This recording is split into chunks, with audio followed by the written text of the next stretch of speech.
Hello, my name is Anniken, and today I'm going to show you how to do these cross stitches on this new shawl. So this is a shawl in progress, so it hasn't been blocked yet. The yarn is Noro. I can't remember which base it is, but I'll put that in the notes. But it has these cross stitches. Can you see that? Really effective. So let me show you how to do them. So you start off the row by slipping the first stitch purlwise with the yarn in front. So because this is in garter stitch, to get a nice neat slipped edge, you need to slip it purlwise with the yarn in front. So if you do it English style, let me show you English style first. You hold the yarn in front of the needle into the stitch purlwise, take it off, and then take the yarn between the needles to the back. And that's important, that the yarn goes between the needles to the back. If it goes over like that, then you end up with an extra stitch. And if you go around the side to the back, then you end up looking like you haven't slipped it. So let me put that back, and I'm going to show you continental style. So continental style, I just go, normally I hold my finger, quite close to the needle tip like that. For this, I just move my finger away a bit, put my right needle under that working yarn, put my finger on there so it doesn't slide off, into the stitch purlwise like that, take it off. So you can see I got the working yarn across here. Then I'm going to take that working yarn between needles to the back, which means I'm going to take that needle tip, I'm just going to slip it under there, under the working yarn, and that just allows the working yarn to slide to the back. So it's basically the same as taking the yarn between needles to the back, it's just quicker. Then into the next stitch, I'm going to knit front, back and front. So I'm going to knit into the front of that stitch, but leave it on the needle. Now make sure you pull the stitch onto the thick part of your needle. Don't let it sort of rest on this tapered part because you'll end up with stitches that are too small. Then I'm going to go in through the back loop. So that stitch is still there, I haven't taken it off. I'm going to go in through the back loop of that same stitch.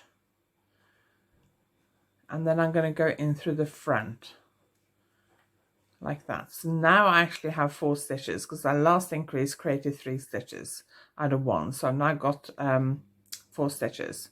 So I've increased 2 stitches because I had my slip on and the next one which we turned it from 1 into 3 stitches. So 4 stitches there.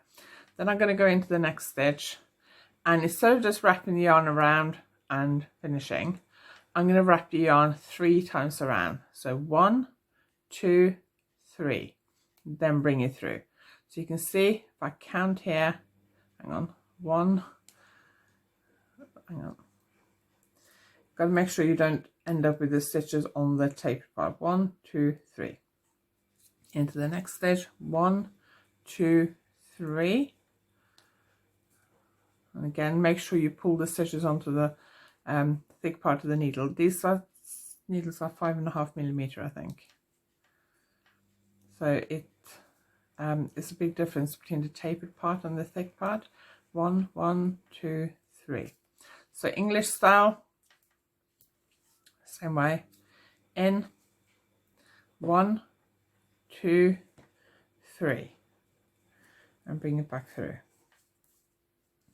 1, 2, 3. 1, 2, 3. 1, 2, 3.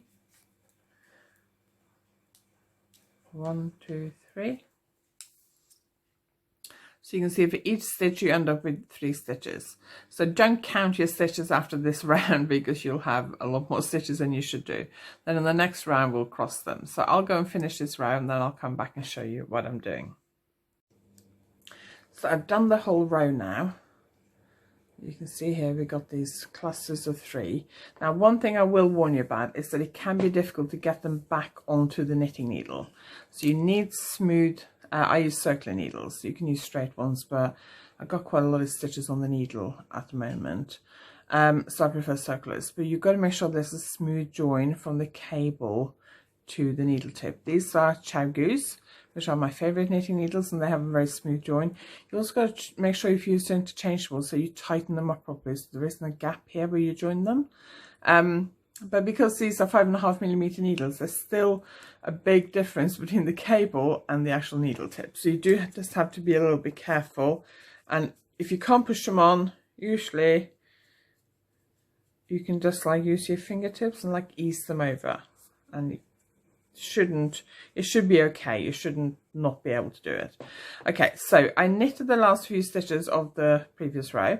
So I'm going to start by slipping the first stitch. So I'm going to do it continental style, needle under, into stitch purlwise, take it off.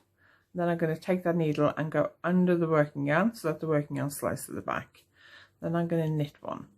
Now I'm going to slip this stitch. So if you look here, you can see I got 3 loops. I'm going to put my needle in purlwise and pull all those 3 loops off. So I end up with one very long stitch. Do that to the next one, go in purlwise and take all the 3 loops off, so you end up with a very long stitch. You see that? And then I'm going to take the left needle tip into the second stitch. So that's the first stitch on my needle, that's the second one. I'm going to go into that one. Go into that one purlwise and lift it over the first one. Hang on. Lift it over the first one so that you end up with that stitch going through that one. And they kind of cross over each other. Now I'm going to put this one back on my left hand needle, but make sure they stay crossed, and then I'm going to knit them one at a time. You end up with that result. Okay, so let's try that again. So slip on stitch purlwise and let the extra loops drop off. Slip the next stitch purlwise and let the loops drop off. So you've got 2 long stitches.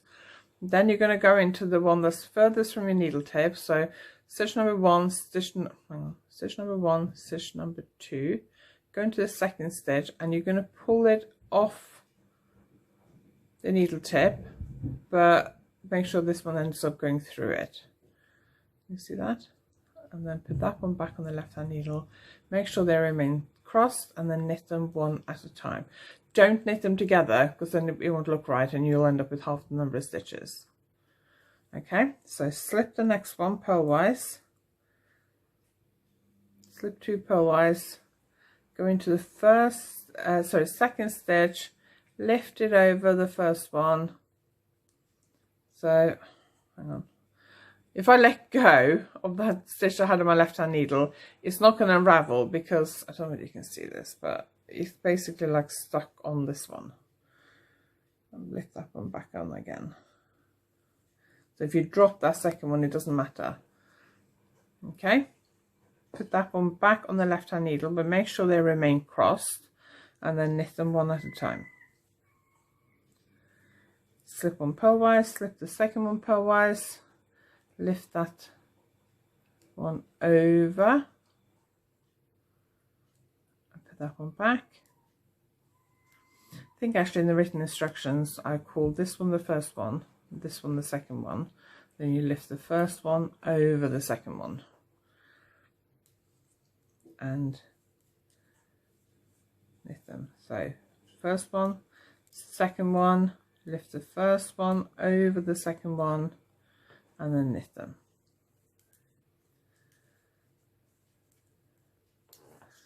And you end up with this really nice result, and especially when they've been blocked, they look really nice.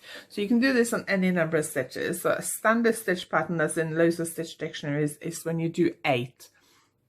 So you do 8 stitches and then you cross 4 over 4. That's in quite a few stitch dictionaries. And then if quite a few years ago, probably like 10 years, nearly 10 years ago now, I tried doing it with 4, so I'm crossing 2 over 2, and that looks really nice. And then I thought, I wonder what happens if I do 2. So I started doing just crossing 1 over 1. So I've experimented with this pattern for quite a few years now. I used this stitch pattern, if I can remember off the top of my head. I know I used it in my Mom and Noro shawl, and a couple other shawls which I can't remember now. But yeah, Mom and Noro uses this stitch pattern as well. So anyway, I hope you enjoyed it. So you can do whether you're doing 2 like I'm doing, or 4 or 6 or 8, any even stitch count. It's basically the same thing. So if I was doing 4, I would just slip 4 stitches off like that. Then I would go into the first 2 stitches lift them over the second 2 stitches, put those back on my left hand needle, and then make sure I knitted them in that crossed order. 1, I dropped that one off, 2, 3, 4. So you end up like that. Okay, so I hope this was helpful. If you have any questions, just ask below the video.